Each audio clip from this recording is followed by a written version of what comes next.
جینے کا سلیقہ، مصنف خواجہ غلام السیدین۔ میں ایسے مشاہیر کی صحبت میں بیٹھا ہوں جن کی گفتگو میں وہ لوچ، دل آویزی اور سلیقہ ہوتا تھا کہ وہاں سے اٹھنے کو دل نہ چاہے۔ مثلاً سر تیج بہادر سپرو، سروجنی نائڈو، مولانا آزاد، سید راس مسعود، ڈاکٹر اقبال، ڈاکٹر ذاکر حسین، یعنی یہ کیفیت کہ وہ کہیں اور سنا کرے کوئی۔ اس کشش کی وجہ محض یہ نہ تھی کہ وہ زبان پر قدرت رکھتے تھے یا رکھتے ہیں، بلکہ ان کا دماغ روشن اور مرتب تھا۔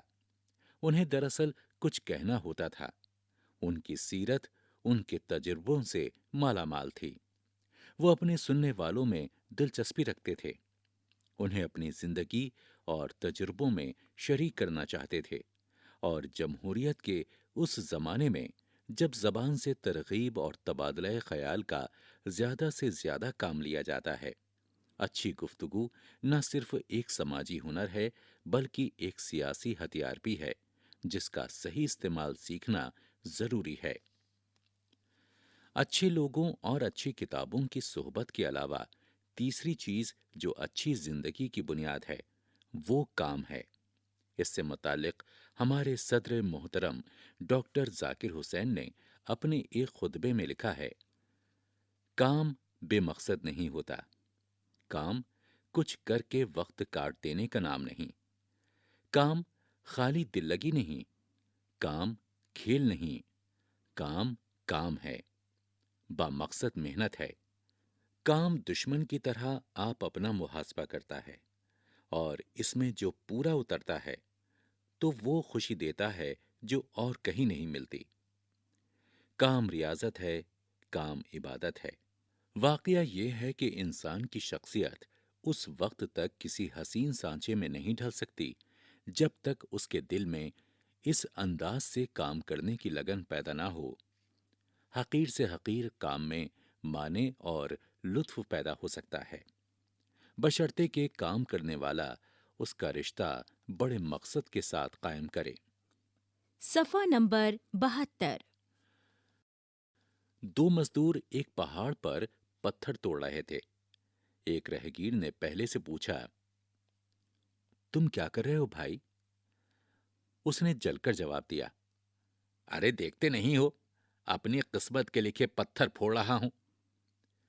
ذرا اور آگے بڑھ کر اس نے دوسرے مزدور سے بھی یہی سوال کیا تو اس نے بہت فخر اور خوشی کے ساتھ جواب دیا، میں ایک گرجا کی تعمیر کر رہا ہوں۔ دیکھا آپ نے، پتھر وہی تھے، لیکن ایک مزدور ان سے اپنی قسمت پھوڑ رہا تھا اور دوسرا ایک عبادت گاہ بنانے کا خواب دیکھ رہا تھا۔ ہمارے ملک میں نہ صرف طلبہ بلکہ سب لوگوں کو کام کرنے کے صحیح آداب سکھانے کی ضرورت ہے۔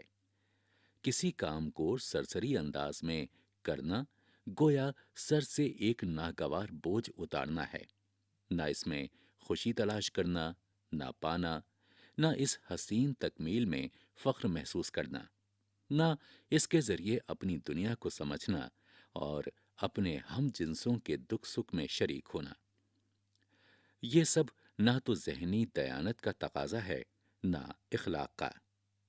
زندگی خدا کا ایک انمول عطیہ ہے، اور وہ تمام صلاحیتیں اور ہنر مندیاں اور جوہر جو اس کے ساتھ قدرت ہمارے کاسے میں ڈالتی ہے، ان کی قیمت انسان صرف کام کے ذریعے اور کام کے سکے میں ادا کر سکتا ہے۔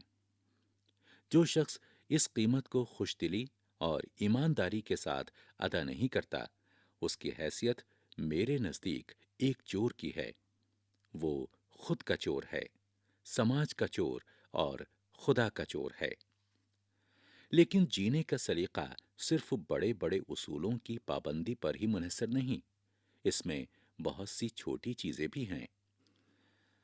ایک معمولی انسان کی زندگی کا ہر لمحہ ایسی سطح پر بسر نہیں ہوتا جہاں ہر قدم پر منصور کی طرح انا الحق کہنے کی ضرورت ہے۔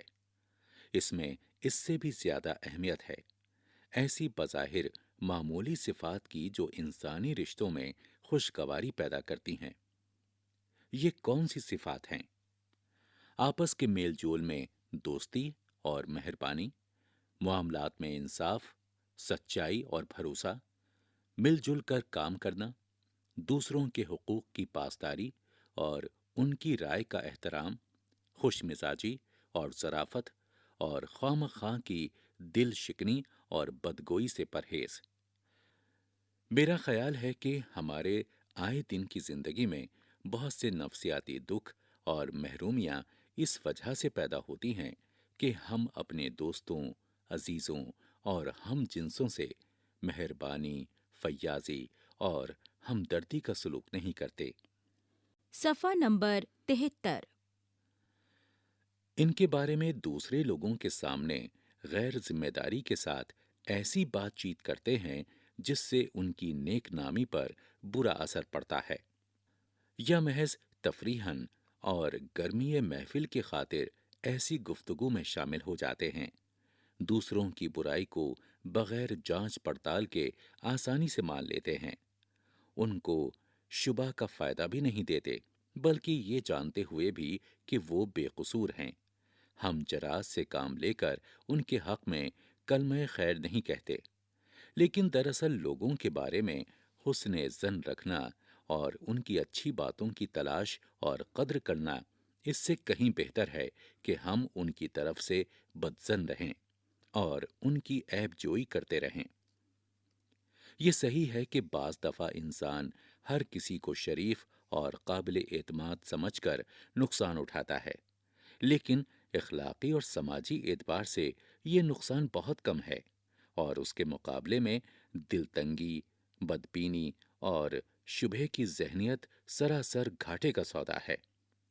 جو شخص اس قسم کی طبیعت اور دل و دماغ رکھتا ہے وہ عمر بھر کے لیے ایک روگ خرید لیتا ہے، نہ خود خوش رہ سکتا ہے نہ دوسروں کو خوش رکھتا ہے، برخلاف اس کے خوش مزاجی روزمرہ کی زندگی اور رشتوں میں لطف اور شیرینی پیدا کرتی ہے، اور صحیح قسم کی ظرافت بہت سی ناگواریوں کا علاج ہے۔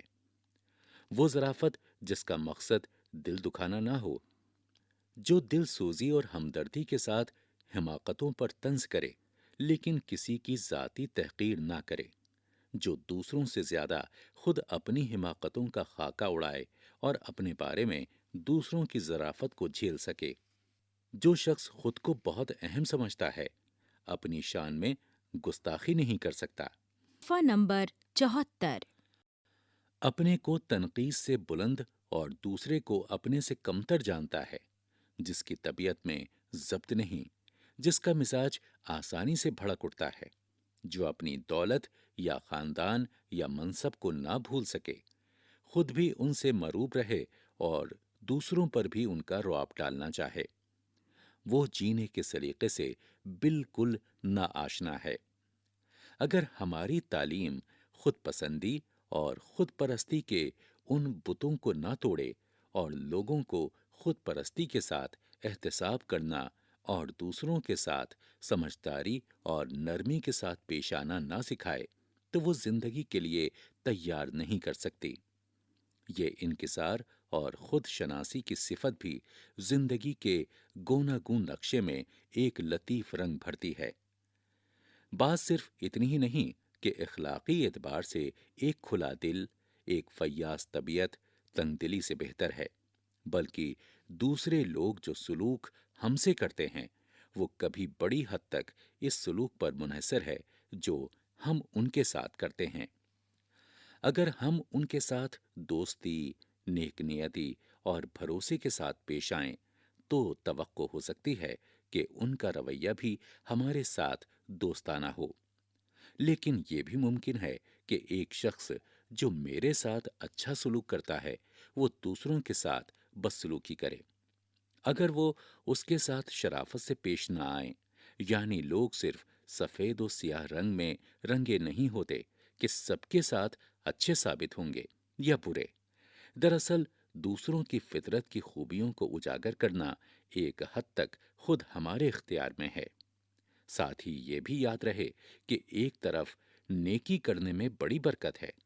خواہ لوگ اس بات کو مانیں یا نہ مانیں، نیکی میں یہ صلاحیت ہے کہ وہ اکثر بدی کے ہتھیار رکھوا لیتی ہے۔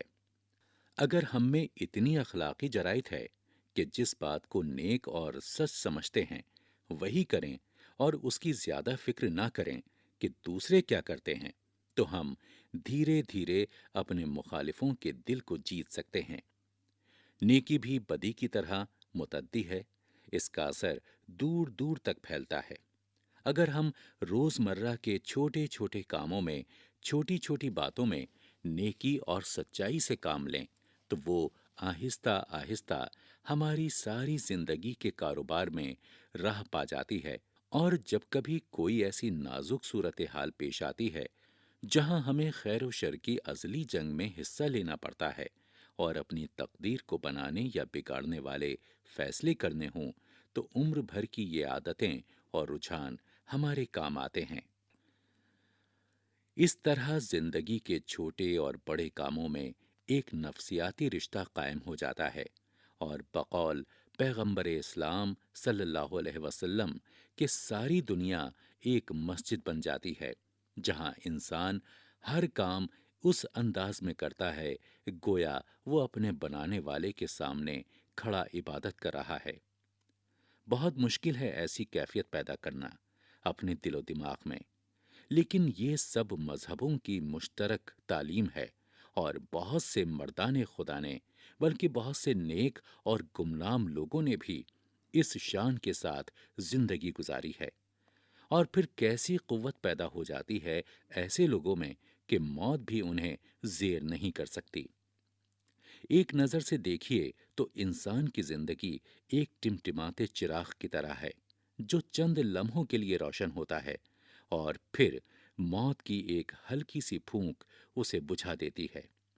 لیکن جب کوئی انسان اپنی زندگی کو بڑے مقاصد کے ساتھ وابستہ کر لیتا ہے اور ان کی قدروں کا حامل بن جاتا ہے اور انہیں روزمرہ کی زندگی میں پرتتا ہے، تو کوئی آندھی اس چراغ کو نہیں بجھا سکتی۔